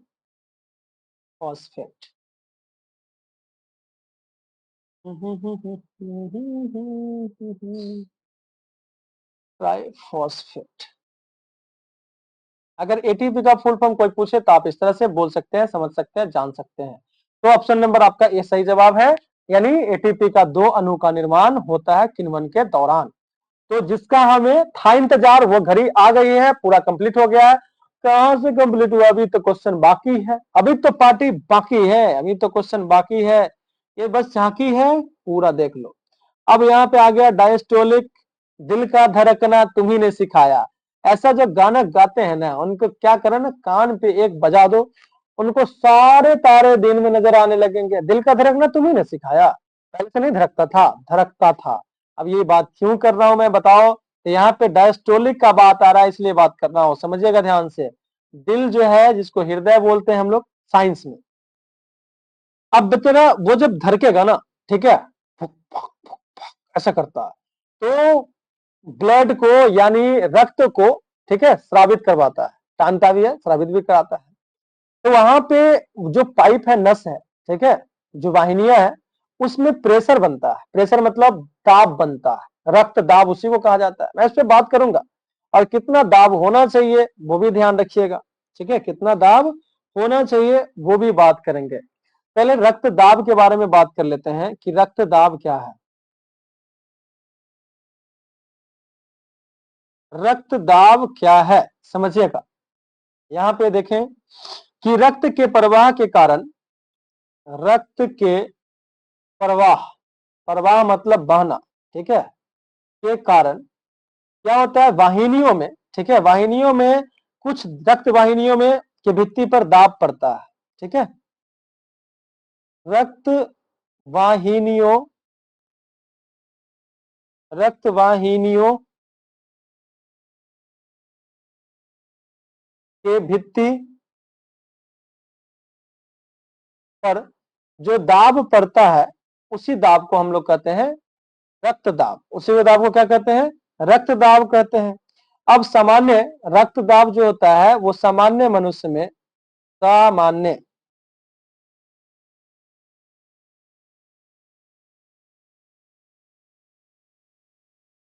सामान्य मनुष्य में, ठीक है, मनुष्य लिखना है, मनुष्य नहीं लिखना है, आप गलती लिखते रहते हैं। तो अगर देखा जाए तो सामान्य मनुष्य में रक्त दाब जो होता है वो कितना होना चाहिए, ठीक है, रक्त दाब जो होना चाहिए वो कितना होना चाहिए। तो देखो पहले बात कर लेता हूँ सिस्टोलिक, सिस्टोलिक प्रेशर को, सिस्टोलिक दाब यहाँ पे मैं बोल देता हूँ रक्त दाब, रक्तचाप भी बोलते हैं, सिस्टोलिक रक्तचाप बोल देते हैं इसको, और इसको डायस्टोलिक बोलते हैं। नीचे वाला को क्या बोलते हैं हम लोग, डायस्टोलिक बोलते हैं। याद रखने के लिए मैं बताता हूँ, डी से डाउन, डी से नीचे, है ना, डी से डाउन, डी से डायस्टोलिक, ऐसे तो ये हो जाएगा, रक्तचाप बोला जाता है इसको। हिंदी में क्या बोला जाता है, ठीक है, हिंदी में क्या बोला जाता है वो लिख देता हूं। तो इसको हिंदी में बोला जाता है प्रकुंचन रक्तचाप, प्रकुंचन रक्तचाप, ठीक है, प्रकुंचन रक्तचाप हुआ। और इसको डायस्टोलिक को कहा जाता है अनुशीतलन, अनुशीतलन रक्तचाप। अब यहाँ पे समझना ये है कि भाई इसको होता कितना है। तो देखो सिस्टोलिक दाब जो होता है, प्रकुंचन रक्तचाप जो होता है वो 120 ऑफ एचजी होता है, 120 ऑफ एचजी, और नीचे 80 ऑफ एचजी होता है। तो इसको ऐसे एक साथ लिख दिया जाता है, 120/80। अब देखो ध्यान से, किसका कौन है यहाँ पे पूछ रहा है डायस्टोलिक, डायस्टोलिक मतलब नीचे, डायस्टोलिक मतलब नीचे, यानी आपका 80 पूछ रहा है, तो 80 ऑफ एचजी होता है। डायस्टोलिक जो होता है डाउन, डाउन है मतलब कम है, तो 80 है, ठीक है, डाउन मतलब कम है यानी 80। तो 80 ऑफ एचजी होता है, यानी मिलीमीटर ऑफ एचजी, ठीक है, पारा का। तो ये बात समझ में आ गया होगा अच्छे तरीके से। अगला बात करते हैं, ध्यान दीजिएगा।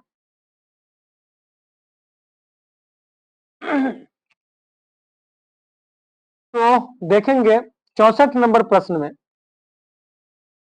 64 नंबर प्रश्न में क्या बोलता है कि पौधों में वाष्पोत्सर्जन किस अंग में होता है, पौधों में वाष्पोत्सर्जन किस अंग में होता है।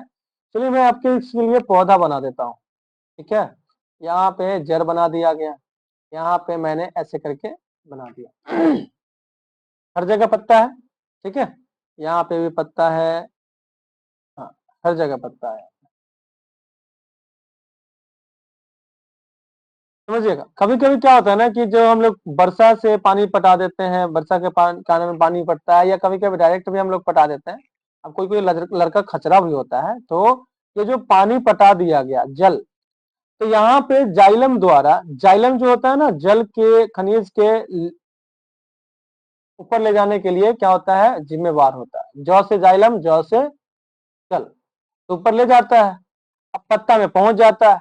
अब जब पत्ता में पहुंच गया, ध्यान से देखिएगा, पत्ता में जब पहुंच गया ना तो कभी कभी अधिक मात्रा में पहुंच जाता है, तो यही पत्ता से वाष्प के रूप में, ठीक है, पत्ता से वाष्प के रूप में यहाँ पे क्या होगा, बाहर निकलते जाएगा, वाष्प के रूप में वातावरण में चल जाता है। तो पत्तियों द्वारा वाष्प के रूप में जो बाहर निकल रहा है ना पानी, इसी को कहा जाता है वाष्पोत्सर्जन। वाष्पोत्सर्जन समझ में आया? अब ये वाष्पोत्सर्जन हुआ कहाँ? तो वाष्पोत्सर्जन जो हुआ है वो पत्तियों में हुआ है, तो ऑप्शन नंबर बी आपका सही जवाब है। क्लियर हो गया ये बात? कब ऐसा होता है वो भी बता दिया गया, और क्या होता है वो भी बता दिया गया। चलिए 65 नंबर प्रश्न में हम लोग अब बात करेंगे। 64 नंबर प्रश्न तो कंप्लीट हो गया। 65 नंबर प्रश्न, ये सब देखना है और टिक मारना है बस। इसमें लिखा हुआ है कि अस्थि, अस्थि मतलब हड्डी होता है, ठीक है, हड्डी क्या है, तो अस्थि उत्तक होता है बाबूरे। तो ऑप्शन नंबर सी आपका सही जवाब है। अस्थि जो होता है वो क्या होता है, उत्तक होता है, जो आपको ऑप्शन नंबर सी में है। तो इंतजार की घड़ी समाप्त हुई, आपको ऑप्शन नंबर सी मिल गया है। आगे बात करें क्या, चले क्या, बोलना, बोल दो बोल दो।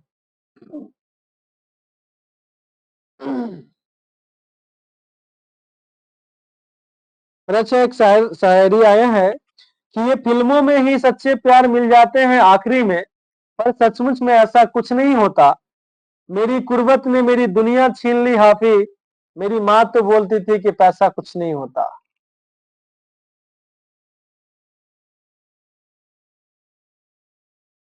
तो अब अगला नंबर प्रश्न है 66 नंबर प्रश्न। तो हम लोग चलेंगे आगे की ओर। 66 नंबर प्रश्न में क्या बोलता है, क्या बोलता, क्या चीज है पैसा, यहाँ पे बात करेंगे, ठीक है।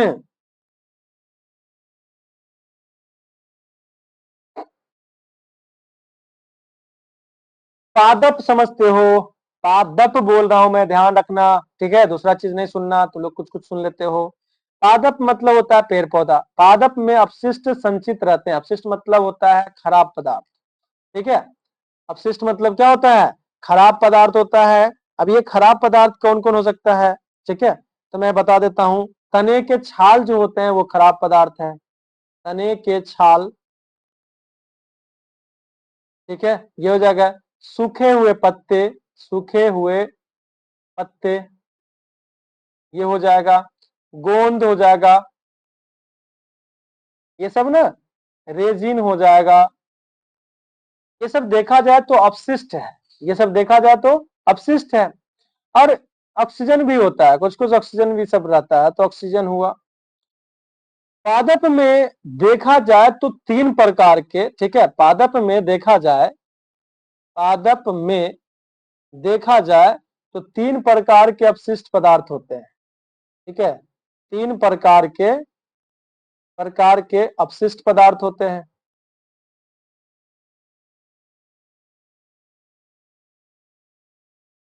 अपशिष्ट होते हैं, देखिएगा ट हो जाएगा यहाँ पे, ठ मैंने लिख दिया, sorry। तीन प्रकार के अपशिष्ट हो जाएंगे। अगर देखा जाए तो ठोस अपशिष्ट हो जाता है, ठोस अपशिष्ट, अपशिष्ट।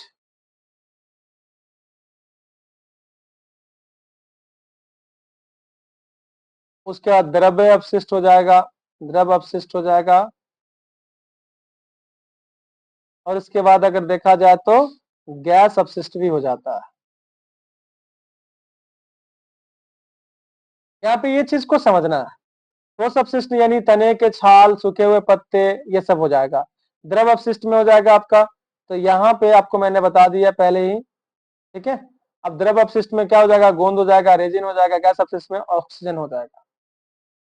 अब ये चीज रहता कहाँ पे है, तो भाई देख लो ध्यान से। अगर आप गौर करें तो ये छाल में भी होता है, पत्तियों में भी होता है, कोशिकीय रिक्तिकाओं में होता है। इसका मतलब ऑप्शन नंबर डी होगा, इन सभी में रहता है। ऑप्शन नंबर डी आपका सही जवाब है, ठीक है। क्लियर है? अच्छी बात है, क्लियर है तो चलिए आगे हम लोग बात करें। बढ़ाए जाओ, कदम को बढ़ाए जाओ। 67 नंबर प्रश्न में देखा जाए कि क्या है, लिखा हुआ है ब्रिक के संरचनात्मक एवं क्रियात्मक इकाई को क्या कहते हैं? भाई नेफ्रॉन कहते हैं। एक तो तुमको ऐसे भी याद होगा, नेफ्रॉन कहा जाता है। सो ऑप्शन नंबर सी आपका सही जवाब है, ठीक है। क्लियर है ये बात? तो वृक्क मतलब होता है किडनी, वृक्क मतलब क्या होता है? किडनी होता है, ध्यान रखिएगा।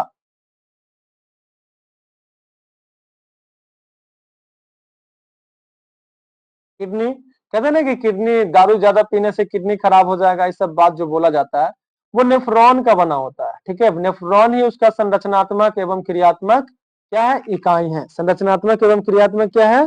इकाई है, समझिएगा ध्यान से। जिसको विक्राणु कहा जाता है, ये नेफ्रॉन को क्या कहा जाता है? एक नाम है इसका विक्राणु, विक्राणु।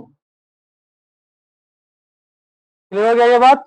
आगे चले, चलिए चलिए चलिए चलिए चलिए सर चलिए। तो हम लोग आगे बात करेंगे 68 नंबर प्रश्न में क्या लिखा हुआ है, ध्यान से देखिएगा।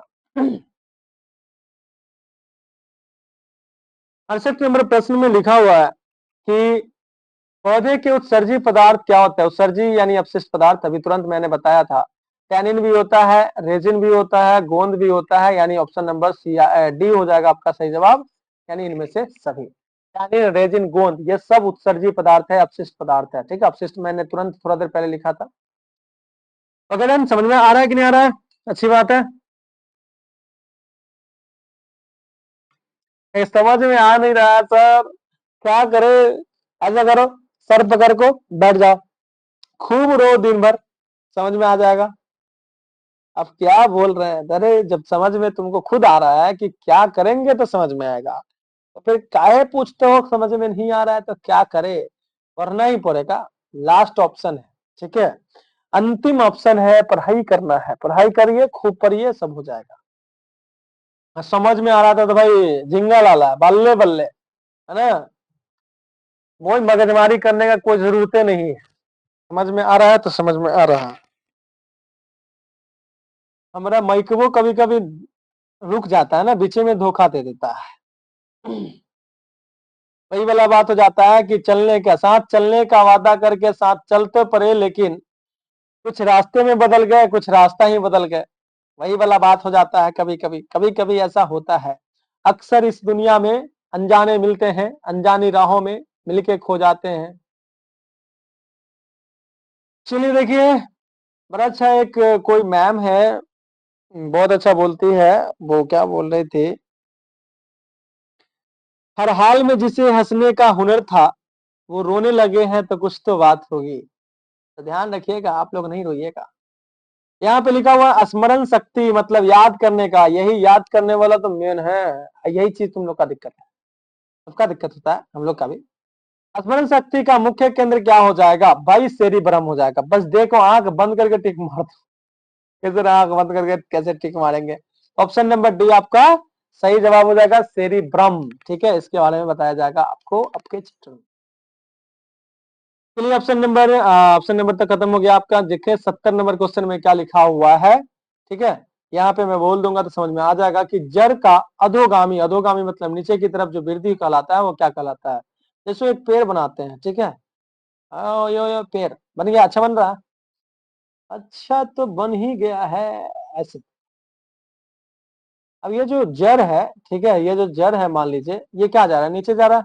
अब पृथ्वी तो नीचे है ना, तो ये पृथ्वी नीचे है, पृथ्वी अधोगामी का मतलब होता है नीचे की तरफ वृद्धि। नीचे की तरफ वृद्धि जो हो रहा है वो किसके कारण होता है? तो गुरुत्वाकर्षण के बाद, गुरुत्वाकर्षण बल के कारण, ठीक है। तो गुरुत्वाकर्षण के बल के कारण हो रहा है। तो आप देख सकते हैं ऑप्शन नंबर डी में आपका लिखा हुआ है गुरुत्वानुवर्तन। जिसके तरफ बढ़ता है ना उसको हम लोग बोलते हैं। जैसे जलानुवर्तन जल के तरफ बढ़ेगा उसको बोलेंगे, प्रकाश अनुवर्तन प्रकाश की तरफ। देखते हो ना पेड़ जैसे जिधर धूप रहता है उधर जाता है ऐसे करके, नागिन जैसा, है ना। नागिन नागिन, गाना सुने हो कि नहीं सुने हो?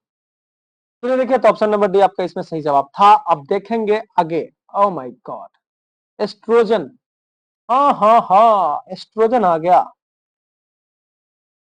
लिखा हुआ है एस्ट्रोजन स्रावित होता है।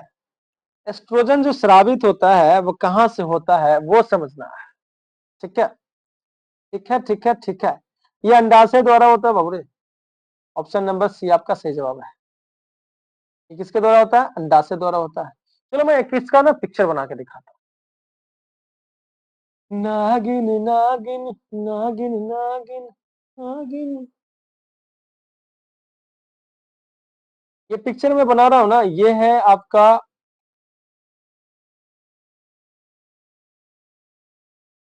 गर्भाशय का पिक्चर, ठीक है। ये जो पिक्चर है किसका है, गर्भाशय का पिक्चर है, ध्यान दीजिएगा।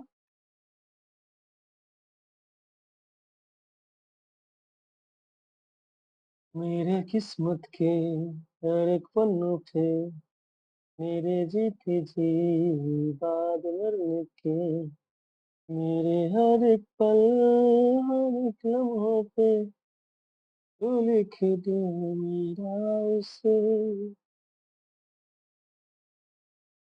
हर कहानी के। चलिए देखिए यहाँ पे बन रहा है, बन रहा है, बन रहा है, बन रहा है, बन रहा है, बन रहा है, बन रहा है, ऐसे करके लिखा हुआ है।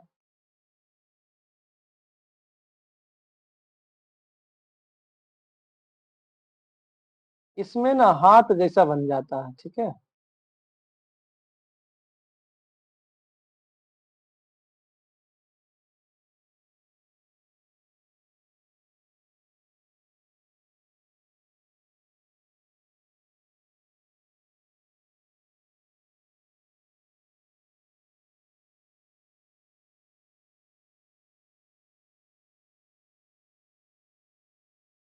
चलिएगा देखिएगा, ये सटा हुआ नहीं रहता है, यही स्किन है, ऐसे करके रहता है। और ये योनि है, ये जो योनि द्वार हुआ, ठीक है। आप लोग उल्टा पुल्टा मत समझिएगा। और यहाँ जो है ना, ये जो जगह होता है, ये पूरा तो है, इसको हम लोग बोलते हैं क्या, गर्भाशय। यहीं पे बच्चा विकसित होता है, ठीक है। ये गर्भाशय है, यहीं पे बच्चा विकसित होता है। अब आप सोचेंगे कि सर चक्कर तो अंडाशय का है, अंडाशय कहाँ है वो बता दीजिए। तो ये देखो जो अंडा जैसा ना, ये अंडाशय है, ये अंडाशय है। अंडाशय कितना होता है, तो 2 होता है, ये भी अंडाशय है। अब यहाँ पे ये जो है ना, इसको कहा जाता है फैलोपियन, फैलोपियन नलिका, ठीक है। डिम्बाणु भी बोल देता है सब, तो ध्यान से सुनिएगा। तो फेलोपियन नलिका में क्या होता है, ध्यान से कुछ बात बता रहा हूं, उसको समझते चलिएगा। तो यहाँ से अंडा, अंडाशय से अंडा निकलता है और यहाँ पे आता है, ठीक है। एक टाइम होता है उसमें निकलता है, ठीक। यहाँ से स्पर्म जाएगा ऐसे करके, योनि में स्पर्म जाएगा, ऐसे से मिलेगा, तो यहाँ पे प्रेगनेंसी होता है, ऐसे करके जाएगा, प्रेगनेंट होगा। क्लियर है एक बात। तो यहाँ से जो निकलेगा तो सिर्फ अंडा ही नहीं निकलता, ये मान लीजिए ये अंडाणु है, जो निकलता है तब होता है। जो निकलता है, अंडाणु निकलता है ना, उसको अंडोत्सर्ग कहा जाता है, अंडोत्सर्ग। अंडाणु निकलने का, यहाँ से यहाँ निकलने का अंडोत्सर्ग कहा जाता है। अब इसमें सिर्फ अंडाणु नहीं निकलता है, अंडाशय से अगर देखा जाए, ठीक है, समझिएगा ध्यान से, कि अंडाशय से देखा जाए तो मतलब हार्मोन रिलीज होता है, ठीक है। यहाँ पे हार्मोन रिलीज होता है, उसको हम लोग, एक हार्मोन है एस्ट्रोजन, एक हार्मोन है एस्ट्रोजन, समझ में आ रहा है कि नहीं रहा? तो ये स्त्री हार्मोन कहलाता है, स्त्री हार्मोन कहलाता है।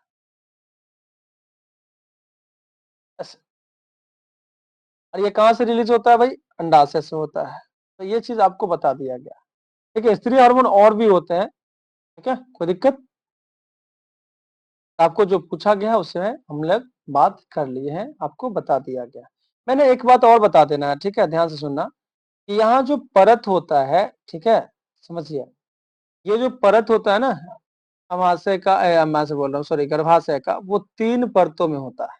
जैसे इधर हुआ एक परत, ये हुआ, दूसरा परत ये हुआ, तीसरा परत ये हुआ। इसी तरह से यहाँ देखो, एक परत, दो परत, 3 परत, एक परत ये हुआ, 2 ये हुआ, 3 ये हुआ। यहाँ पे भी होता है भाई, ठीक है। चलिए, तो ध्यान से देखिएगा, पहला जो परत है, पहला जो परत है अंदर वाला, ये, इसको हम लोग बोलते हैं, इसको हम लोग बोलते हैं एंडोमेट्रियम, एंडोमेट्रियम। पहला परत को एंडोमेट्रियम बोलेंगे, दूसरा परत को बोलेंगे मायोमेट्रियम,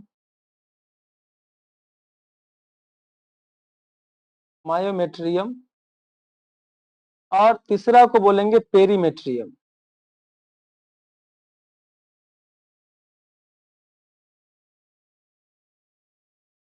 अब तुम कहोगे कि क्यों ऐसा पढ़ा रहे हैं यहाँ पे, क्यों बता दिए? एंडोमेट्रियम वाला आगे एक क्वेश्चन आएगा, ठीक है, उसके बारे में यहीं पे मैंने डिटेल से देख लिया, आपको समझ में आ गया ये बात, क्लियर है ये बात? ठीक है। तो यहाँ पे ऑप्शन नंबर, आप यहाँ का इसके क्वेश्चन के हिसाब से बात करते हैं तो एस्ट्रोजन एक हार्मोन है जो स्रावित होता है कहाँ से? तो अंडाशय से। तो ऑप्शन नंबर सी आपका सही जवाब है। आगे मैं बात करूंगा वो है आपका, देखिएगा ध्यान से, स्वपरागन के बारे में, ठीक है। लिखा हुआ है कि स्वपरागन निम्न में से किस पौधे में हो सकता है? वैसे पौधे में हो सकता है जो उभयलिंगी हो, वैसे पौधे में हो सकता है जो उभयलिंगी हो। जैसे मैं बता देता हूँ स्वपरागन क्या होता है, परपरागन क्या होता है, उसके बारे में भी बता देता हूँ। चलो देखो, यहाँ पे मैंने दो पेड़ ले लिए, ठीक है, इसलिए ले लिए कि आपको पता चले। यहाँ देखिएगा, ये जो मैंने बना रहा ना, ये फूल बना रहा हूँ, ठीक है, पुष्प, दो गो फूल बना दिया। इसमें भी फूल बना देता हूँ, दो बना दो, एक बना दो, इसमें क्या दिक्कत है, बना दिया। अब ध्यान से देखना, इसमें ना एक चीज होता है, पुंकेसर होता है, ठीक है। और कभी कभी कोई कोई फूल ऐसा होता है जिसमें पुंकेसर के साथ साथ वर्तिका मतलब कि स्त्री केसर भी होता है। अब चलिए यहाँ पे, कभी कभी ऐसा फूल होता है जिसमें स्त्री केसर सिर्फ होता है और पुंकेसर सिर्फ होता है। मैं आपको पुंकेसर स्त्री केसर के बारे में भी बताता हूँ। देखो, आ यहाँ पे इस तरह का जब रहेगा, इस तरह का, ठीक है, तो ये तंतु हुआ, तंतु, और ये जो होता है इसको हम लोग बोलते हैं परागकोश, ठीक है, क्या बोलते हैं? परागकोश।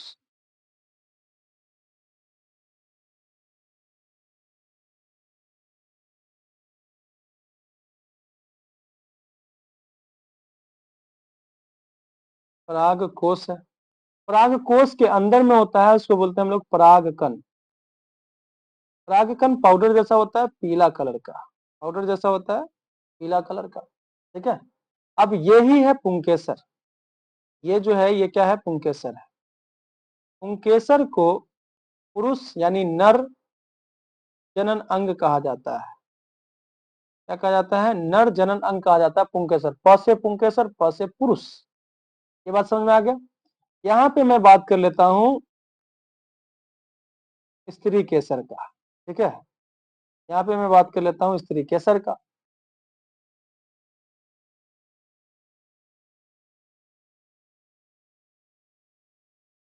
देखिएगा, ये जो भाग है स्त्री केसर में तीन भाग होता है, इसको हम लोग बोलते हैं अंडाशय। इसी में रहता है अंडा। दिख रहा है कि यहाँ पे में भी अंडा नहीं दिखेगा, चलो ठीक है। ये जो है इसको वर्तिका कहा जाता है, ये जो भाग है इसको क्या कहते हैं? वर्तिका। और ये जो भाग है थोड़ा सा बिंदु जैसा, इसको वर्तिकाग्र कहा जाता है, वर्तिकाग्र, ठीक है। अब पराग कोश से परागकण यानी पाउडर जैसे निकल के और वर्तिका तक पहुंचने को परागन कहा जाता है। ये जो प्रोसेस होगा इसी को परागन कहा जाता है। अब यहाँ पे देखना है एक चीज कि मान लीजिए ये पुंकेसर है, ठीक है, तो पुंकेसर से पराग कोश निकल के, पराग कोश बोल रहा हूँ, सॉरी, पराग कण निकल के और उसी पुष्प के वर्तिकाग्र तक पहुंच गया, या उसी पेड़ के, ठीक है, उसी पेड़ के दूसरे पुष्प के वर्तिकाग्र तक पहुंच गया। तो एक ही पेड़ में हुआ ना, यह स्वयं में हो गया, यह स्वयं में हो गया। तो ये जो हो रहा है इसको, इसी को बोलते हैं हम लोग स्वपरागन। ये जो हुआ इसको क्या बोलेंगे? स्वपरागन। लेकिन अगर ऐसा होता, ठीक है, समझिएगा ध्यान से, कि इसमें से ये परागकण निकल के इसके यहाँ पे पहुंचता, दूसरा पेड़ में पहुंचता, तब इसको बोलते हैं हम लोग पर परागन, ठीक है।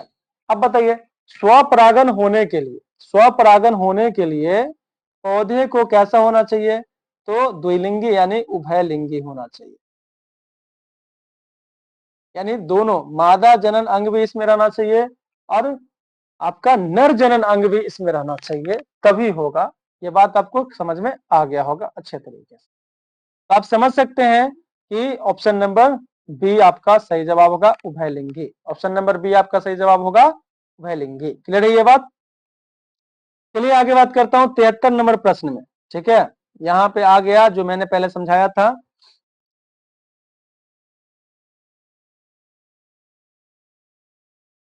देखिएगा ध्यान से, 73 नंबर प्रश्न में क्या लिखा हुआ, गर्भाशय के किस भाग में भ्रूण विकसित होता है। ठीक है, गर्भाशय के किस भाग में भ्रूण विकसित होता है, तो यहाँ पे मैंने लिख देना है, गर्भाशय का पिक्चर रफली बना देता हूं।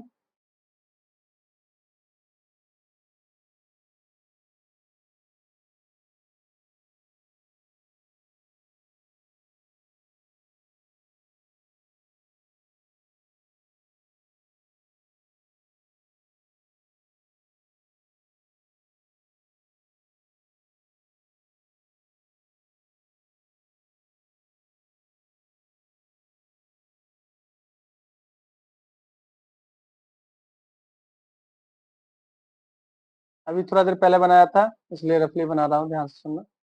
अब देखो ये जो भाग है ना, 3 भाग में बटा हुआ है ऐसे।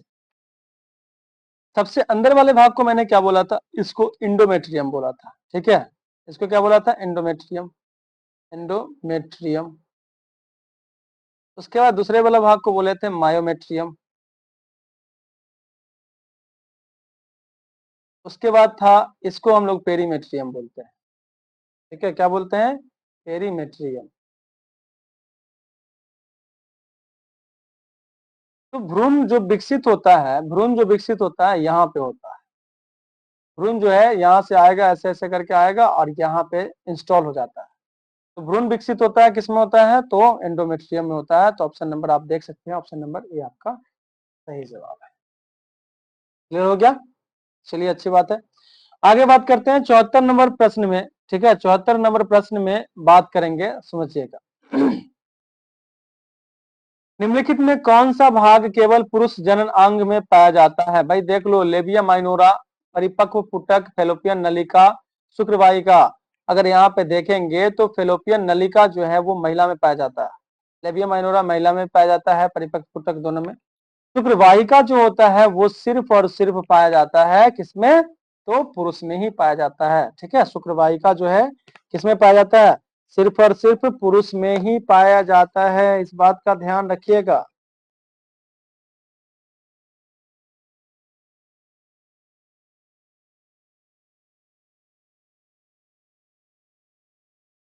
चलिए देखिए, तो अभी तो फिलहाल आप क्वेश्चन पे चल सकते हैं, क्या दिक्कत है, मतलब बहुत ज्यादा तो शुक्रवाहिका क्या होता है वो बताने का अगर देखो यहाँ पे समय लगाना पड़ेगा।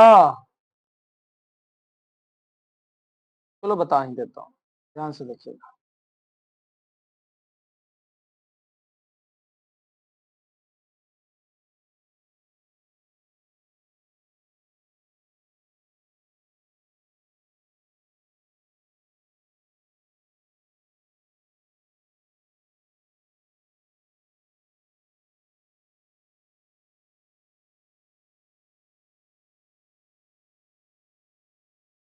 इसमें खींचने में थोड़ा सा दिक्कत हो जाता है, तो बनाने का क्या जरूरत है।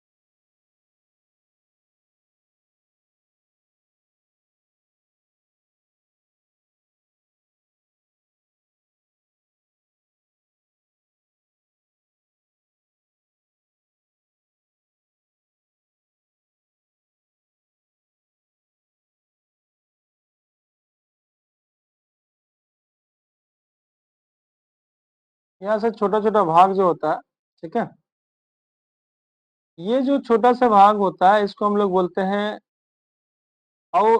कॉपर ग्रंथि। ठीक है, कॉपर ग्रंथि बोला जाता है। उसके बाद कॉपर ग्रंथि को बल्बो यूरेथ्रल भी बोला जाता है, हिंदी में बोलेंगे वो बता दूंगा, ध्यान से सुनिएगा। और ये जो थोड़ा सा बड़ा भाग है इसको कहा जाता है प्रोस्टेट ग्रंथि, जिसको प्रस्थ ग्रंथि भी बोलेंगे। उसके बाद ऊपर में जो है इस तरह से रहता है, ठीक है, इस तरह से रहता है, इसको शुक्राशय बोलते हैं। ठीक है, इस तरह से रहता है, इसको शुक्राशय बोलते हैं। और समझिएगा, मान लीजिए इस तरह का है, ऐसे, ये मूत्राशय है, यहाँ पे ऐसे करके नली है जिसको मूत्र नली बोलेंगे। अब इसके पीछे से, शुक्राशय के पीछे से लगा हुआ इस तरह का है, ऐसे पाइप जैसा रहता है, ठीक है, पाइप जैसा रहता है। यहाँ पे एक भाग रहेगा इस तरह का, इधर भी रहता है।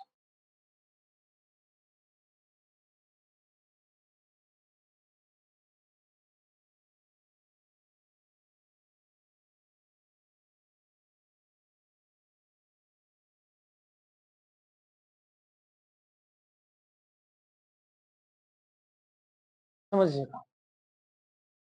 अब यहाँ पे इम्पोर्टेंट नाम है, कुछ कुछ वो लिखना है। ये मैं इसका नाम जो है उसका नाम क्या हो जाएगा, इसका नाम जो होता है काउपर ग्रंथि हो जाता है। तो काउपर ग्रंथि, काउपर ग्रंथि लिख सकते हो। हिंदी नाम जो हो जाएगा इसका हो जाएगा कंद मूत्र पथ ग्रंथि, कंद मूत्र पथ ग्रंथि, हो गया। उसके बाद ये जो नाम है ऊपर, इसको हम लोग बोलते हैं प्रोस्टेट ग्रंथि, प्रोस्टेट ग्रंथि। और इसका हिंदी नाम हो जाएगा पुरस्थ ग्रंथि, पुरस्थ ग्रंथि, ठीक है। ये जो होता है इसको हम लोग बोलते हैं शुक्राशय, शुक्राशय, क्लियर है। ब्लू से लिख देता हूँ अब। और ये जो है इसको बोलते हैं हम लोग मूत्राशय, मूत्राशय। ये हो जाएगा मूत्र नली, ठीक है, मूत्र वाहिनी।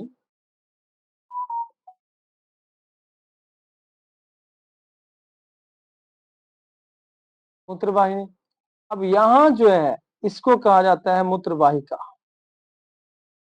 सॉरी मूत्र वाहिका नहीं, इसमें मूत्र का बात नहीं, सॉरी सॉरी सॉरी, गलती हो गया। इसको कहा जाता है शुक्र वाहिका, शुक्र वाहिका। शुक्र वाहिका क्या गो होता है, दो गो होता है, इधर भी शुक्र वाहिका है ये, ठीक है, ये भी शुक्र वाहिका है, हर्षुकार से होगा।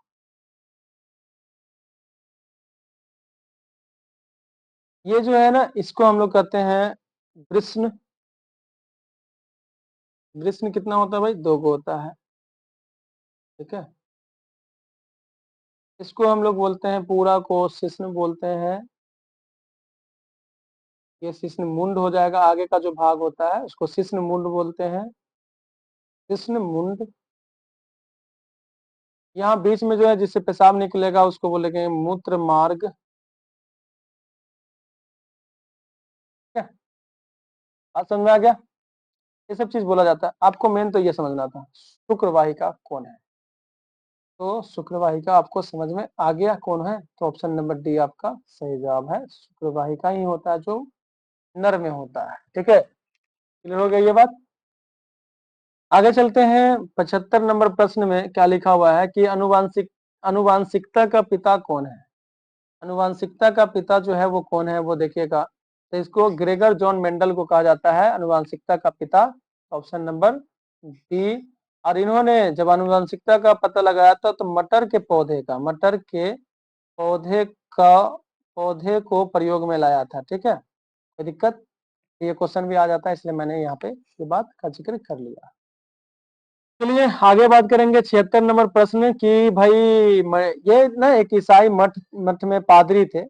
एक चीज का ध्यान रखना कि मेंडल जो थे, मेंडल किस देश में, ईसाई के एक मठ के पादरी थे, तो ऑस्ट्रिया के थे, ऑस्ट्रेलिया नहीं, ये ऑस्ट्रेलिया नहीं, ये नहीं, ऑस्ट्रिया। तो ऑप्शन नंबर बी आपका सही जवाब होगा, तो ये ऑस्ट्रिया के थे। चलिए 77 नंबर प्रश्न में बात करेंगे, यहाँ पे लिखा हुआ है वो क्या है भाई, वो ध्यान दीजिएगा। ये है इनमें से कौन वर्गीकरण के सबसे ऊपरी पायदान के में अवस्थित है। सबसे ऊपरी पायदान में जो अवस्थित है वो क्या है, तो मैं आपको लिख देता हूं, ध्यान से देखिएगा। जगत, उसके बाद संघ,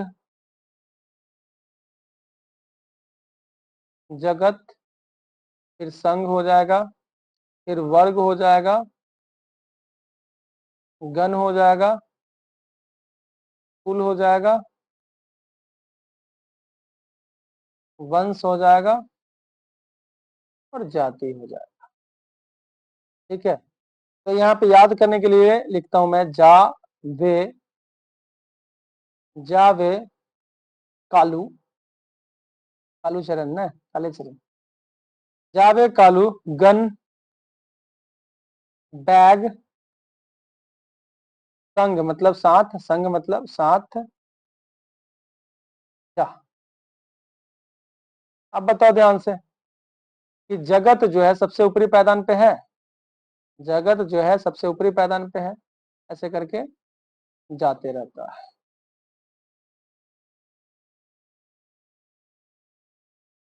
तो आप देख ले सकते हैं जगत, ऑप्शन नंबर आपका डी सही जवाब है। ये वर्गीकरण होता है, ठीक है, ये वर्गीकरण होता है, उसमें पता चल जाता है ऐसे करके। चलिए देखिए 78 नंबर प्रश्न में बात करेंगे, सूक्ष्म उपभोक्ता का उदाहरण बताइए। सूक्ष्म मतलब छोटा होता है, देख सकते हैं। सूक्ष्म उपभोक्ता का उदाहरण क्या है, यहाँ पे यही बात करना है। सूक्ष्म उपभोक्ता जो है ना उसको अपघटक भी कहा जाता है। सूक्ष्म उपभोक्ता को, उपभोक्ता आधा का होगा, सॉरी, इसको अपघटक भी कहा जाता है। अब ध्यान से देखिएगा, ये अपना पोषक जो है, अपना पोषण के लिए या अपना पोषक तत्व, अपना पोषक तत्व किसी और, ठीक है, तत्व ग्रहण करते हैं, किससे, तत्व सरे गले मृत जीवों से, जीवों से ग्रहण करते हैं, ग्रहण करते हैं। ये बात समझ में आ गया। जैसे में अगर देखा जाए तो यहाँ पे उदाहरण में हो जाएगा कौन कौन, भाई जीवाणु हो जाएगा, कवक हो जाएगा, लेकिन शैवाल जो होता है ना ये हरा होता है भाई। शैवाल जो है ना ये हरा होता है, स्वपोषी होता है। और स्वपोषी जो होता है, पौधे होते हैं ना, ये स्वपोषी होता है, इसलिए इसको सूक्ष्म उपभोक्ता नहीं बोलेंगे। तो सूक्ष्म उपभोक्ता का उदाहरण जो है वो कौन हो जाएगा भाई, तो आपका जीवाणु है और कवक दोनों है, यानी ए बी दोनों होगा, तो ए बी दोनों, यानी ऑप्शन नंबर डी आपका सही जवाब है। चलिए यहाँ पे हम लोग पहुंचने वाले हैं मंजिल की ओर, तो अब आगे बात करते हैं 79 नंबर प्रश्न में। क्या लिखा हुआ है कि मांसाहारी जीवों को कहा जाता है, मांसाहारी जीवों को कहा जाता है प्राथमिक उपभोक्ता, नहीं, प्राथमिक उपभोक्ता जो होता है ना वो किसको खाता है, पेड़ पौधा को खाता है। जैसे मान लीजिए कि यहाँ पे पेड़ पौधा है, पेड़ पौधा जो है वो हुआ आपका उत्पादक, ये क्या हुआ, उत्पादक हुआ। इसको खाने वाला जो जीव होगा शाकाहारी जीव हुआ, मान लीजिए बकरी खाया, ठीक है, बकरी खाया तो ये शाकाहारी जीव हुआ, शाकाहारी, शाकाहारी जीव हुआ। इसको कोई खाया और इसको प्राथमिक भी हम लोग बोलते हैं, प्राथमिक उपभोक्ता। ऐसा बकरी को मान लीजिए यहाँ पे कोई सियार खाया, ठीक है, भेड़िया, सियार भी लिख देता हूं मैं, भेड़िया भी लिख सकता हूँ, चलो ये हो जाएगा आपका द्वितीयक मांसाहारी हुआ ना ये, मांसाहारी, ये दो होगा द्वितीयक उपभोक्ता, द्वितीयक उपभोक्ता। अब इसको कोई मान लीजिए शेर या बाघ खाया, शेर या बाघ खाएगा, ये भी तो मांसाहारी है, ठीक है, इसको हम लोग बोलेंगे तृतीयक उपभोक्ता, ठीक है, तृतीयक उपभोक्ता। अगर आप देख सकते हैं तो मांसाहारी जीवों को कहा जाता है, प्राथमिक उपभोक्ता तो कभी नहीं कहा जा सकता, प्राथमिक उपभोक्ता तो कभी नहीं कहा जा सकता है, तो ध्यान दीजिएगा आप, ये नहीं हो सकता। तृतीय उपभोक्ता बोल सकते हैं, तृतीय उपभोक्ता भी बोल सकते हैं।